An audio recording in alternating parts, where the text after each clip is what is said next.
আগামী ফেব্রুয়ারিতে নির্বাচন নিয়ে কোনো সন্দেহ নেই বলে জানালেন বিএনপির মহাসচিব মির্জা ফখরুল ইসলাম আলমগীর। সে অনুযায়ী নেতাকর্মীদের প্রস্তুতি নিতে দলের ভারপ্রাপ্ত চেয়ারম্যান তারেক রহমান নির্দেশ দিয়েছেন বলে জানান তিনি। জাতিসংঘ অধিবেশন শেষে দেশে ফিরে বিমানবন্দরে তিনি আরও বলেন, প্রধান উপদেষ্টার সাথে যুক্তরাষ্ট্র সফর সফল হয়েছে। বিএনপি মহাসচিব মির্জা ফখরুল ইসলাম আলমগীরের আগমন উপলক্ষে হযরত শাহজালাল আন্তর্জাতিক বিমানবন্দরে নেতাকর্মীদের ঢল নামে। শুক্রবার রাত 11টার দিকে অবতরণ করেন তিনি। জাতিসংঘের ৮০তম অধিবেশনে যোগ দিতে প্রধান উপদেষ্টার সাথে যুক্তরাষ্ট্রে যান মির্জা ফখরুল সহ জামায়াত ও এনসিপির নেতারা। ১২ দিনের সফর শেষে তিনি বলেন, জাতীয় ঐক্য দেখাতেই প্রধান উপদেষ্টা তাদের সফর সঙ্গী করেছেন, যা সফল হয়েছে বলে দাবি করেন তিনি। প্রথমবারের মতো আমাদের ভারপ্রাপ্ত আমাদের তত্ত্বাবধায়ক সরকারের মাননীয় প্রধান উপদেষ্টা তিনি জাতীয় ঐক্য প্রদর্শন করবার জন্য কয়েকটি দলকে তিনি আমন্ত্রণ জানিয়েছিলেন। সেদিক থেকে এটা অবশ্যই একটা সফল হয়েছে। যুক্তরাষ্ট্রের বিমানবন্দরে মির্জা ফখরুল সহ এনসিপির নেতাদের লাঞ্ছিত করে আওয়ামী লীগের কর্মীরা। এ বিষয়েও কথা বলেন বিএনপির মহাসচিব। আপনার উপস্থিতিতে সেখানে একটা অপ্রীতিকর ঘটনা ঘটেছে। এগুলো কোনো ব্যাপার না, আমরা এগুলো খুব বড় মনে করি না। এটা বাংলাদেশে অতীতেও ঘটেছে এবং এটা হচ্ছে আওয়ামী লীগের একটা কালচার আপনার এই সমস্যাগুলো তৈরি করা। মির্জা ফখরুল বলেন, আগামী ফেব্রুয়ারিতে নির্বাচন নিয়ে কোনো সংশয় নেই। সে অনুযায়ী নেতাকর্মীদের প্রস্তুতি নেয়ার নির্দেশ দিয়েছেন দলের ভারপ্রাপ্ত চেয়ারম্যান তারেক রহমান। ২৬ যে ফেব্রুয়ারি মাসে যে নির্বাচন হবে সেই নির্বাচনে আমাদেরকে গণতন্ত্রে ফিরে যাওয়ার সমস্ত ব্যবস্থা করতে আমাদের নেতা যেন তারেক রহমান সাহেব যেভাবে আমাদের নির্দেশ দিয়েছেন সেইভাবে আমরা আমাদের নির্বাচনের জন্য প্রস্তুতি নেব এবং আজকে গণতন্ত্রের উত্তরণের এই বিষয়টাতে গোটা পৃথিবীর সমর্থন রয়েছে, বিশেষ করে গণতান্ত্রিক বিশ্বের সমর্থনটা এখানে সম্পূর্ণভাবে রয়েছে। ফিলিস্তিনের গাজা অভিমুখী ত্রাণবাহী নৌবহর গ্লোবাল সুমুদ ফ্লোটিয়ায় ইসরায়েলি বাহিনীর হামলা ও মানবাধিকার কর্মীদের আটকের নিন্দা জানিয়ে ঢাকায় বিক্ষোভ করেছেন জামায়াত ইসলামী সহ সাধারণ মুসল্লিরা। জুম্মার নামাজের পর বায়তুল মোকাররম জাতীয় মসজিদের উত্তর গেটে বিক্ষোভের পর সমাবেশ করেন তারা। এ সময় জামায়াত নেতারা বলেন, যতদিন ফিলিস্তিন স্বাধীন না হবে ততদিন মুসলিমদের যুদ্ধ অব্যাহত থাকবে। সুমুদ ফ্লোটিয়ার জাহাজ এবং আটক মানবাধিকার কর্মীদের অবিলম্বে মুক্তির দাবি জানান মুসল্লিরা। এদিকে ত্রাণবাহী নৌবহরে বাধা দেওয়ার ঘটনায় তীব্র নিন্দা জানিয়েছে পররাষ্ট্র মন্ত্রণালয়। অবরুদ্ধ গাজায় অনাহারে থাকা ফিলিস্তিনিদের জন্য মানবিক সহায়তা বহনকারী নৌবহরে দখলদার ইসরায়েলি বাহিনীর হামলা ও মানবাধিকার কর্মীদের আটকের প্রতিবাদে বিশ্বের অন্যান্য দেশের মতো বিক্ষোভের আগুনে জ্বলছে বাংলাদেশও। ফিলিস্তিন এবং গাজা মুসলমানদের ঈমান এবং বিশ্বাস সংস্কৃতির এবং মূল্যবোধের অংশ। রাজধানীতে জুমার নামাজের পরপরই রাস্তায় নেমে আসেন মুসল্লিরা। বায়তুল মোকাররম জাতীয় মসজিদের উত্তর গেটে বিক্ষোভ সমাবেশ করেন জামাতে ইসলামীর নেতাকর্মীরা। ইসরায়েলের সন্ত্রাসী বাহিনী এ সময় ফিলিস্তিন স্বাধীন না হওয়া পর্যন্ত মুসলমানদের লড়াই অব্যাহত থাকবে বলে হুঁশিয়ারি দেন দলটির কেন্দ্রীয় নেতারা। গাজা অভিমুখে ত্রাণবাহী জাহাজে হামলা ও মানবাধিকার কর্মীদের আটকের ঘটনায় তীব্র নিন্দা জানিয়ে যুদ্ধাপরাধী নেতানিয়াহুকে গ্রেফতারের দাবি জানান তারা। ইসরায়েলের হাতকে গুটিয়ে নিতে বাধ্য করুন, অবিলম্বে ফিলিস্তিন এবং গাজায় যে দখল করা হয়েছে এই দখল মুক্ত করতে হবে। ৮০০ অধিক এই প্রাণবাহী জাহাজের কর্মীদেরকে অবিলম্বে মুক্তি দিতে হবে, নইলে যতদিন ফিলিস্তিন স্বাধীন না হবে ততদিন মুসলমানদের লড়াই অব্যাহত থাকবে ইনশাআল্লাহ। তাদের অভিযোগ, মুসলিম বিশ্বের কিছু দালাল নেতার কারণে ইসরায়েলি বাহিনী গাজায় ফিলিস্তিনিদের নির্বিচারে হত্যা করছে। ওআইসির কঠোর সমালোচনা করে জামাত নেতারা বলেন, সংস্থাটি পুরোপুরি ব্যর্থ হয়েছে। বিশ্বের মুসলিম নেতাদের এর বিকল্প ভাবতে হবে। চ্যালেঞ্জ ছুড়ে দিয়ে বলছি, মুসলিম নেতাদের যদি বিন্দুমাত্র আত্মমর্যাদা বোধ থাকে, আল্লাহর দরবারে দাঁড়াবার সেই ভয় যদি থাকে, আপনারা ওআইসির পক্ষ থেকে সকল মুসলিম রাষ্ট্র ঐক্যবদ্ধ হয়ে জিহাদ ঘোষণা করুন। এক সপ্তাহের ভিতরে ইসরায়েল খান খান ধ্বংস হয়ে যাবে। গ্লোবাল সুমুদ ফ্লোটিলায় ইসরায়েলের বাধা দেওয়ার প্রতিবাদে বৈষম্য বিরোধী কওমি ছাত্র আন্দোলন সহ বিভিন্ন ইসলামী দলও রাজধানীতে বিক্ষোভ সমাবেশ করেছে। এদিকে ফিলিস্তিনিদের জন্য ত্রাণবাহী নৌবহর আটকে দেওয়ার ঘটনায় তীব্র নিন্দা জানিয়েছে পররাষ্ট্র মন্ত্রণালয়। মুসলিম বিশ্বকে ইসরায়েলের বিরুদ্ধে সোচ্চার হওয়ার আহ্বান জানানো হয় তাদের বিবৃতিতে। ইসরায়েলি আগ্রাসনের বিরুদ্ধে প্রতিবাদ জানাতে যাত্রা করা ত্রাণবাহী সুমুদ ফ্লোটিলার সব জাহাজ আটকে দিয়েছে ইসরায়েলি বাহিনী। সর্বশেষ গাজা উপকূলের কাছাকাছি পৌঁছানো মেরিনেট জাহাজ আটক করেছে দখলদাররা। এদিকে সুমুদ ফ্লোটিলা থেকে আবারও ভিডিও বার্তা পাঠিয়েছেন বাংলাদেশের আলোকচিত্রী শহীদুল আলম। অন্যদিকে ইসরায়েলের অবরোধ ভাঙতে গাজা অভিমুখে নতুন করে আরও 100 জন অধিকার কর্মী নিয়ে 11টি জাহাজ যাত্রা করেছে। যুদ্ধবিধ্বস্ত গাজায় ফিলিস্তিনিদের জন্য খাদ্য সহায়তা পৌঁছে দিতে গ্লোবাল সুমুদ ফ্লোটিলার প্রথম দফার সবকটি জাহাজ আটক করেছে ইসরায়েল। ওই নৌবহরে 45টিরও বেশি বেসামরিক জাহাজ ছিল। সবশেষ গাজা উপকূলের কাছাকাছি পৌঁছানো মেরিনেট জাহাজ আটক করেছে দখলদাররা। এসব জাহাজে সুইডেনের আলোচিত পরিবেশ আন্দোলনের কর্মী গ্রেটা থুনবার্গ সহ প্রায় 500 মানবাধিকার কর্মী ছিলেন। তবে আটক মানবাধিকার কর্মীদের ইউরোপে ফেরত পাঠানো হবে বলে জানিয়েছে ইসরায়েলি সেনারা। এদিকে আটক জাহাজ থেকে তৃতীয়বারের মতো ভিডিও বার্তা পাঠিয়েছেন বাংলাদেশের খ্যাতিমান আলোকচিত্রী শহীদুল আলম। তারা এই ফ্লোটিলার একেবারে শেষ অংশে আছেন এবং গাজা অভিমুখে তাদের যাত্রা অব্যাহত রয়েছে। তবে প্রথম দফার সবকটি জাহাজ আটক হলেও এখানেই থেমে থাকেনি ফিলিস্তিনি ভিত্তিক আন্তর্জাতিক স্বেচ্ছাসেবী সংস্থাগুলোর জোট ফ্রিডম ফ্লোটিলা কোয়ালিশন এফএফসি। অবরোধ ভাঙতে গাজা অভিমুখে নতুন করে আরও 11টি জাহাজ যাত্রা করেছে। এক বিবৃতিতে এফএফসি জানিয়েছে 30 সেপ্টেম্বর কনসায়েন্স নামের জাহাজ আরও 8টি নৌকা নিয়ে যাত্রা করে। তাদের সঙ্গে ইতালি ও ফ্রান্সের পতাকাবাহী নৌবহর 1000 ম্যাডলিন্স টু গাজা যোগ দিয়েছে। এই বহরে রয়েছে 2টি নৌকা। একসঙ্গে এ দুটি দল 11টি জাহাজের বহর নিয়ে গাজা অভিমুখে ছুটে চলছে। ইসরায়েলের এই বাধার প্রতিবাদে বিশ্বজুড়ে চলছে প্রতিবাদ বিক্ষোভ। ইসরায়েলের উপর চাপ বাড়াতে আন্তর্জাতিক সম্প্রদায়ের প্রতি আহ্বান জানাচ্ছেন ফিলিস্তিনি সমর্থকরা। আওয়ামী লীগের জাতীয় নির্বাচনে অংশগ্রহণ ও রাজনীতিতে ফেরার সিদ্ধান্ত বিচারিক প্রক্রিয়ায় নির্ধারিত হওয়ার পক্ষে বিএনপি, এমনটি জানিয়ে দলের স্থায়ী কমিটির সদস্য সালাউদ্দিন আহমেদ বলেছেন, জুলাই গণঅভ্যুত্থানে আওয়ামী লীগকে প্রত্যাখ্যান করেছে জনগণ। নিজ ভাষায় সাংবাদিকদের তিনি আরও জানান, শিগগিরই জাতীয় সংসদের প্রতিটি আসনে বিএনপির একক প্রার্থী চূড়ান্ত করে সবুজ সংকেত দেয়া হবে। আওয়ামী লীগের কার্যক্রমের উপর নিষেধাজ্ঞা প্রত্যাহার হতে পারে আন্তর্জাতিক সংবাদ মাধ্যমে দেয়া প্রধান উপদেষ্টার এমন বক্তব্য নিয়ে এখন আলোচনা সমালোচনা রাজনৈতিক মহলে। এ নিয়ে বিএনপির অবস্থান জানতে চাইলে দলের স্থায়ী কমিটির সদস্য সালাউদ্দিন আহমেদ বলেন, জুলাই গণঅভ্যুত্থানেই দেশের মানুষ আওয়ামী লীগকে প্রত্যাখ্যান করে দলটির রাজনৈতিক ভাগ্য ঠিক করে দিয়েছে। রাজনৈতিক দল হিসেবে আওয়ামী লীগকে বিচারের আওতায় নিয়ে আসতে হবে। বিচারের মাধ্যমে সাব্যস্ত হবে আওয়ামী লীগ এদেশে রাজনীতি করতে পারবে কিনা, নির্বাচন করতে পারবে কিনা। আওয়ামী লীগের যে তৎপরতা গণ অভ্যুত্থান পরবর্তীতে আমরা দেখেছি, তাতে আওয়ামী লীগের মধ্যে কোনো রকমের অনুশোচনা আসেনি। জাতির কাছে তারা ক্ষমা প্রার্থনা করেনি, উল্টো তারা বাংলাদেশের বিভিন্ন জেলা এবং মহানগরে তারা ঝটিকা মিছিল করার চেষ্টা করছে। তো রাজনৈতিক কার্যক্রম যেহেতু নিষিদ্ধ, সুতরাং এটা বেআইনি। সরকারকে, আইন শৃঙ্খলা বাহিনীকে আরও বেশি কঠোর হতে হবে এই জাতীয় তৎপরতা বন্ধ করার জন্য। গুলশানের বাসায় সাংবাদিকদের সাথে আলাপকালে বিএনপির এই নীতি নির্ধারক আশাবাদ জানান, রাজনৈতিক দলগুলোর মতামতের ভিত্তিতে দ্রুতই জুলাই সনদ চূড়ান্ত করা সম্ভব হবে। জুলাই জাতীয় সনদের প্রস্তাব বা জুলাই জাতীয় সনদ এর পক্ষে জনগণ আছে কিনা, চায় কিনা এই সংস্কার, সেটা হ্যাঁ অথবা না নেওয়া হতে পারে আলাদা ব্যালটে নির্বাচনের দিনে কি দিনে।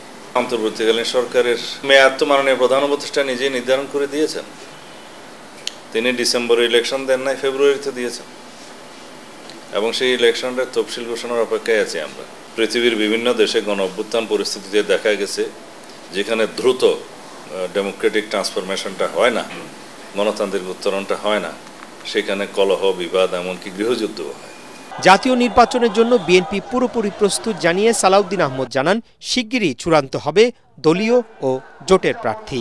খুব শিগগিরই আসনভিত্তিক একক প্রার্থীকে আমরা মাঠে কাজ করার জন্য আমরা গ্রিন সিগন্যাল দেব। 300 আসনে বিএনপির পক্ষ থেকে প্রার্থী দেওয়ার জন্য প্রত্যেকটা আসনে একাধিক প্রার্থী আছে। সুতরাং আমরা কয়টা আসন ছাড় দিতে পারবো জোটের শরীর দিকে, এটা আলোচনা এবং বিবেচনার বিষয়। আমরা এই সংখ্যাটা এখনই নির্ধারণ করতে পারবো না। স্থায়ী কমিটির এই সদস্য জানান, দলের ভারপ্রাপ্ত চেয়ারম্যান তারেক রহমান শিগগিরই দেশে ফিরবেন। বসুন্ধরা টিস্যু, অশুদ্ধতার বিরুদ্ধে এক বিন্দুও ছাড় নয়। আগামী নির্বাচনে জামায়াতে ইসলামী 300 আসনে প্রার্থী দেবে বলে জানিয়েছেন দলটির সেক্রেটারি জেনারেল অধ্যাপক মিয়া গোলাম পরোয়ার। তবে ইসলামী সমমনা দলগুলোর সাথে সমঝোতা হলে 100 আসন ছেড়ে দেয়া হতে পারে। খুলনা নগরীর আল ফারুক সোসাইটি কমপ্লেক্সে ইসলামী ছাত্র শিবির মহানগর সদস্য পুনর্মিলনী অনুষ্ঠানে তিনি এসব কথা বলেন। এতে প্রধান বক্তা ছিলেন ইসলামী ছাত্র শিবিরের সেক্রেটারি জেনারেল নুরুল ইসলাম সাদ্দাম। সভাপতিত্ব করেন খুলনা মহানগর ছাত্র শিবিরের সভাপতি আরাফাত হোসেন মিলন। কমপক্ষে 200 আসনে আমরা ইনশাআল্লাহ ইলেকশন করব। 150 কিছু মানে 150 না 200 যদি থাকে বা যদি বেশি থাকে, হয়তো 100 বা তার কিছু কমও যদি ছাড়ি, তাহলে এমন কিছু আসন থাকবে যে আমাদের ছেড়ে দিতে হবে, অথবা সেই আসনগুলো নতুন কখনো আমরা ইলেকশন করিনি, যে তার সম্ভাবনা একেবারেই ক্ষীণ, এরকম 2-4টা আসনও কিন্তু থাকতে পারে। জুলাই বিপ্লব ব্যর্থ করার ষড়যন্ত্র মোকাবেলায় পিআর পদ্ধতিতে জাতীয় নির্বাচন প্রয়োজন বলে মনে করেন ধর্মভিত্তিক রাজনৈতিক দলগুলোর নেতারা। পিআর প্রণয়নে দরকার হলে গণভোট আয়োজনের আহ্বানও জানান তারা। তবে ফেব্রুয়ারিতে নির্বাচনের আগে জুলাই সনদের আইনি ভিত্তি সংস্কার ও জুলাই গণহত্যার বিচার চান তারা।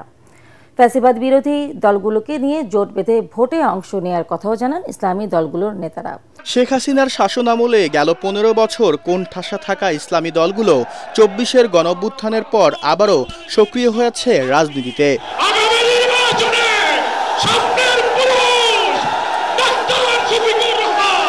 সভা সমাবেশ করে নিজেদের শক্তিমত্তা ও জনপ্রিয়তা প্রমাণের চেষ্টা করছে দলগুলো। পিআর পদ্ধতিতে নির্বাচন সহ নানা ইস্যুতে অন্তর্বর্তী সরকারকে চাপে রেখে ভেতরে ভেতরে নির্বাচনী প্রস্তুতিও নিচ্ছে কোনো কোনো দল। আগামীতে ক্ষমতা যাবে ইসলাম, ক্ষমতা যাবে ইসলাম।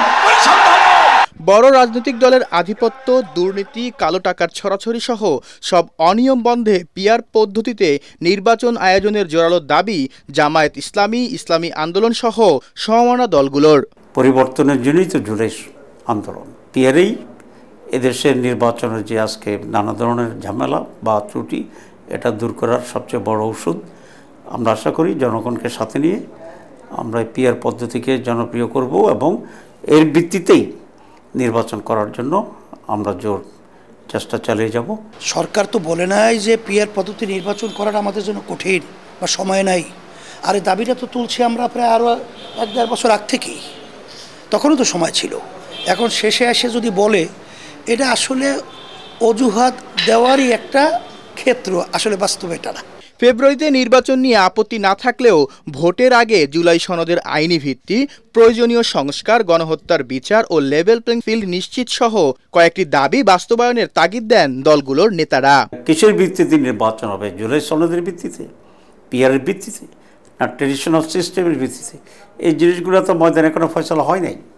সুতরাং এক্ষেত্রে রোড ম্যাপ নিয়ে তাড়াহুড়া না করে বরং এ সমস্ত বিষয়ে সকলের মিলে একটা সেটেলমেন্টের পরেই সুষ্ঠু নির্বাচনের যাত্রা আমাদেরকে করতে হবে। যারা নাকি বলছে যে আমরা নির্বাচনকে প্রশ্নবিদ্ধ করতে চাই বা নির্বাচনকে পিছাতে চাই, এরা সম্পূর্ণ তাদের ব্যক্তি এবং দলের স্বার্থের জন্যই আসলে এই কথাটা বলছে। এটা আসলে বাস্তবে আদৌ ঠিক না। দুর্নীতি ও ফ্যাসিবাদ বিরোধী রাজনৈতিক দলগুলোকে নিয়ে জোট গঠনের ইচ্ছার কথাও জানান তারা। যারা সত্যিকার গণতন্ত্র চায়, এই সকলকে মিলে আমরা একটা জোট।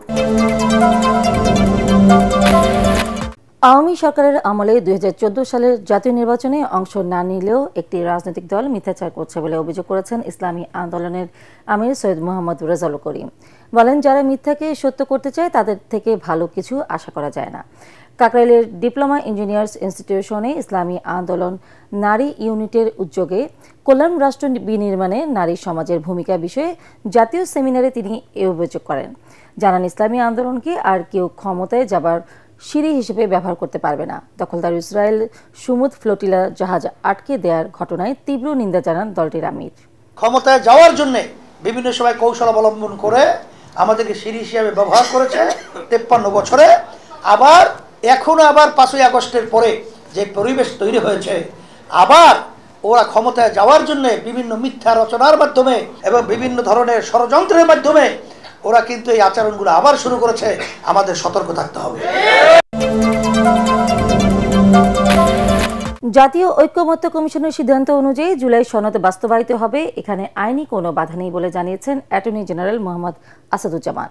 ঝিনাইদহ জোহান ড্রিম ভ্যালি পার্কে জেলা প্রেস ক্লাব আয়োজিত মতবিনিময় সভায় সাংবাদিকদের প্রশ্নের জবাবে তিনি কথা বলেন।